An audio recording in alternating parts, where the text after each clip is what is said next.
കുർബാനയ്ക്ക് ഭയങ്കര വരണ്ട് വരികയാണ്, കുർബാനയ്ക്ക് വരുന്ന സമയത്ത് ഭയങ്കര ക്ഷീണം വരികയാണ്, മടുപ്പ് വരികയാണ്, കുർബാനയ്ക്ക് പോകാൻ തോന്നുന്നില്ല. കോവിഡിൻ്റെ സമയത്ത് ആ വർഷങ്ങൾ കുർബാനയ്ക്ക് പോകാതിരുന്ന ആളുകളുണ്ട്.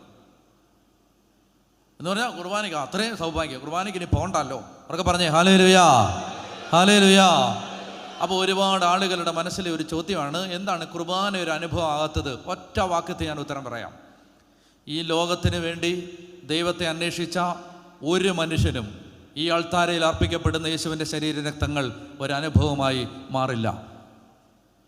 ഈ ലോകത്തെ നേട്ടത്തിന് വേണ്ടി ദൈവത്തെ അന്വേഷിച്ച ഒരു മനുഷ്യനും, ഈ ലോകത്തിന് വേണ്ടി മാത്രം ക്രിസ്തുവിൽ പ്രത്യാശ വച്ചിരിക്കുന്ന ഒരു മനുഷ്യനും അൾത്താരയിൽ കീറി മുറിക്കപ്പെടുന്ന യേശുവിൻ്റെ ശരീരരക്തങ്ങളുടെ അതിലൂടെ ഒഴുകി ഇറങ്ങുന്ന ദൈവസ്നേഹം മനസ്സിലാക്കാൻ പറ്റില്ല.